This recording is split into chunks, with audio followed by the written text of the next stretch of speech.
Строенето върху нива не е толкова невъзможно, колкото си мисли. Да, това е възможно чрез промяна на предназначението на земеделска земя. Може да строите върху нива без тя да влиза в регулация. За тази цел се изработва план за застрояване. Цялата процедура трябва да се съгласува с адвокат, архитекти и геодезисти. Тя започва с подаване на документите до общината или за град София в направление архитектура и градоустройство.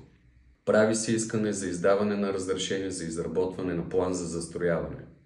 След като бъде издадено това разрешение, то трябва да се съгласува с всички институции, електроразпределителни дружества, водоснабдителни и така нататък. Входират се документите в областна дирекция земеделие към Министерство на земеделието. След одобряването се заплаща такса, определена от Министерството.